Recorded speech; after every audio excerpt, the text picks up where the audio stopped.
सभी को नमस्कार। मैं सुमन शर्मा आप सबका स्वागत करती हूँ। आज का मेरा विषय साकेत महाकाव्य है। उसमें उर्मिला का चरित्र चित्रण। जैसा आप जानते हो, मैथिली शरण गुप्त का बहुत ही महत्वपूर्ण महाकाव्य है ये, और 1931 में ये आया। मैथिली शरण गुप्त जिन्हें राष्ट्रकवि की उपाधि भी दी जाती है।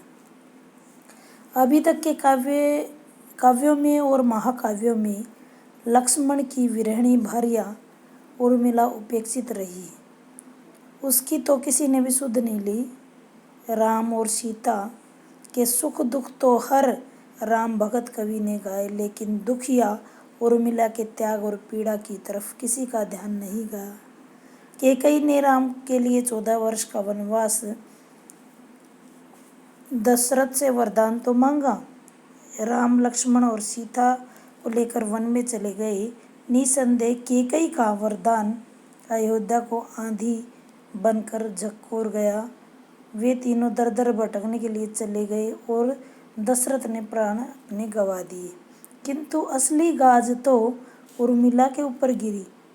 वह हतभागिनी दुखों को झेलने के लिए ही रह गई। स्वतंत्र भारत में प्रथम महाकवि, मैं इनको कहूँगी राष्ट्रकवि, मैथिली शरण गुप्त ने इस उपेक्षित पात्रा की पीड़ा को महसूस किया। उन्हें साकेत महाकाव्य की नायिका के रूप में उर्मिला को प्रस्तुत किया।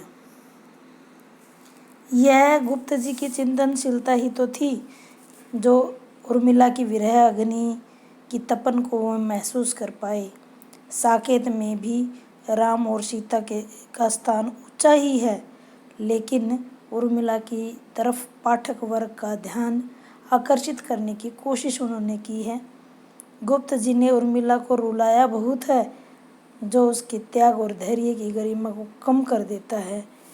राम और सीता लक्ष्मण के वन गमन के पश्चात जो अंतःपुर का दायित्व लगभग सभी उसी के कंधों पे था।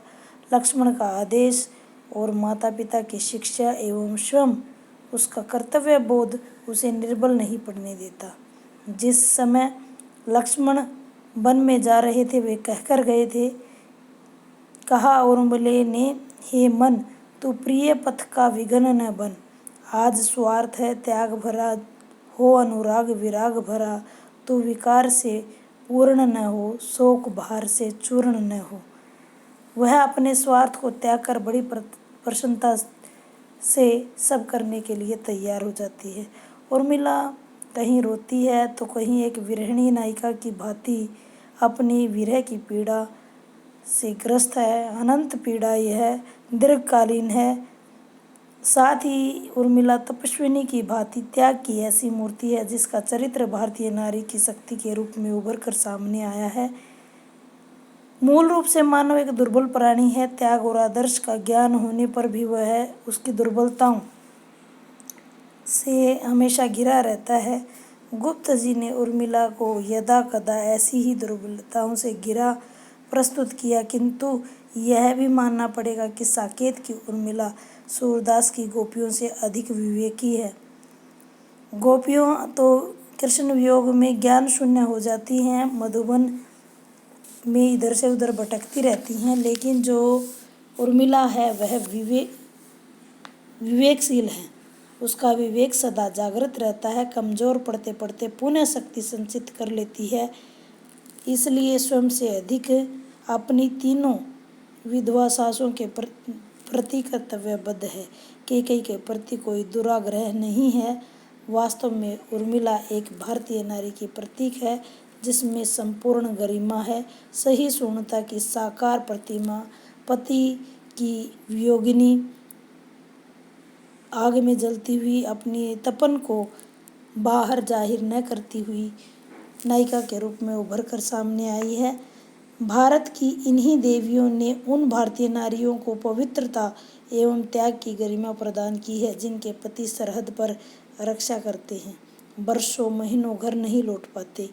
उन पत्नियों के धैर्य से वह अपने पति की दीर्घायु की कामना करती हैं और उनके लौटने की राह देखती रहती हैं। विरहिणी पत्नी के रूप में उर्मिला ने जो आदर्श प्रस्तुत किया है। काश पाश्चात्य सभ्यता से रंगी आज शिक्षित नारी भी उससे परिचित होती, वह त्याग का वास्तविक अर्थ समझ पाती। दुख होता तो है यह देखकर कि आज की नारी अधिकार एवं अहंकार की दुर्भावना से प्रेरित है। अधिकार मांगने के लिए तैयार हो जाती है, लेकिन कर्तव्य से उतनी ही दूर रहती है। उर्मिला का जिक्र आने पर आज की नारी की प्रतिक्रिया होगी, उफ, उर्मिला के लिए कितना अन्याय हुआ। एक तो पति छोड़कर चला गया, ऊपर से ससुराल में ही रहना पड़ा और तीनों सासों की खातिरदारी भी करनी पड़ी। किंतु उर्मिला तो उर्मिला है और त्याग और सहिष्णुता की मूर्ति। उम्मीद करती हूँ छोटे से वीडियो के माध्यम से साकेत की उर्मिला आपको पसंद आई होगी। धन्यवाद।